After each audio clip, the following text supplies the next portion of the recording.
Hi everyone, this is Jack from Maths Forge, and in today's lesson we're going to be doing changing the subject higher. Let's take a look at our first example. Here we're being asked to make x the subject. We have 7x minus 8y all over 7 is equal to 5. So to make x the subject, you want to get x on its own on one side of the equation and have everything else that's attached to it go to the other side. So how does this work? Well, we can see that x has a bunch of things attached to it. We have a times 7 attached to the x, there's a minus 8y, and everything on top's being divided by 7. The first thing that you're going to want to do is get rid of this divided by 7. Since it's acting on everything, you can't really eliminate anything in the numerator. So to get rid of the divided by 7, we multiply by 7. So I'm going to do times 7 to both sides of this equation. This is now going to leave us with 7x minus 8y is equal to 35. The next step is to get rid of this minus 8y, and we're going to do this by adding 8y to both sides. So I'm going to add 8y to the left and add 8y to the right. This is now going to leave us with 7x on the left, and on the right-hand side, 35 plus 8y. And finally, we have the 7 times x. So how are we going to get rid of the times 7? Well, we're going to do the opposite operation with the same number. So it's going to be divided by 7 on both sides. And this is going to leave us with x on the left, and on the right, it's going to leave us with 35 plus 8y all over 7. And if we check our answer, there it is. Notice in the answer they have the 8y first and the plus 35 second. It doesn't really matter which way you have it. Okay, let's do a 2-star example.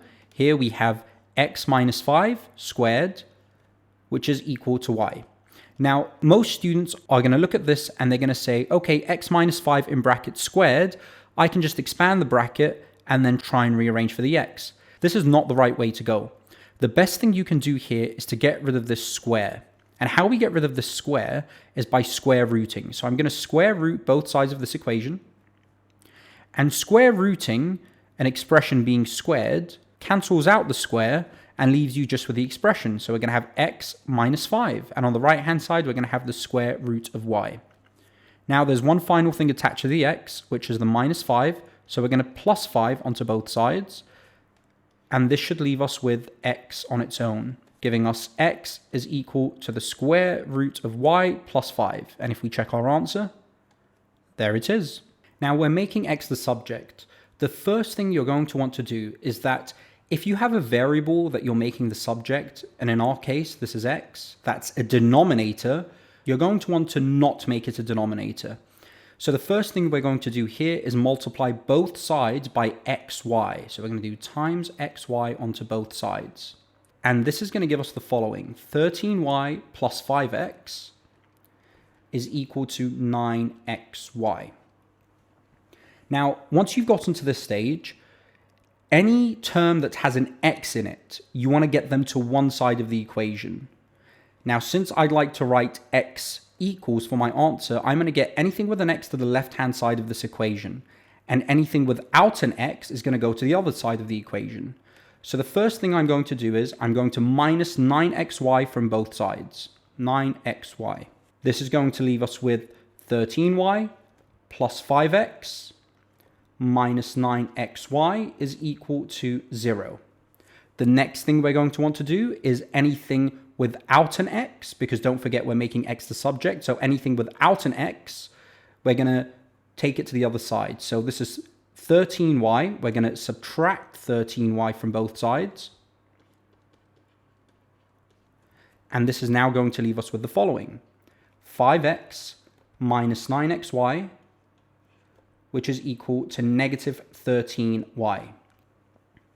Now, once you have all of your x's on one side of the equation, this next stage here, since we can't actually simplify this further by subtracting them, we can isolate the x by factorizing it. So you can see here that there is a common factor of x in both of these terms, the 5x and the 9xy. So I'm just going to take it out and put the rest into brackets. So we're going to have 5 minus 9y. And this is still equal to negative 13y. Now we can divide both sides of this equation. Since we have the x isolated, the only thing that's multiplying to it is the 5 minus 9y expression. So what we're going to do is we're going to divide both sides of this equation by 5 minus 9y. And I'll put it in brackets. This is now going to give us x is equal to minus 13y over 5 minus 9y. Now, if you ever have a negative term in your fraction, this should still be accepted as the final answer. But to make it look neater, what we're going to do is I'm going to multiply this fraction here by -1 top and bottom. So I'm just going to turn it into another equivalent fraction. And this is now going to make our expression look like this. X is equal to 13y over 9y minus 5. So we've eliminated the negative term in the fraction. And if we check our answer, there it is. And that's it for the lesson on changing the subject higher tier.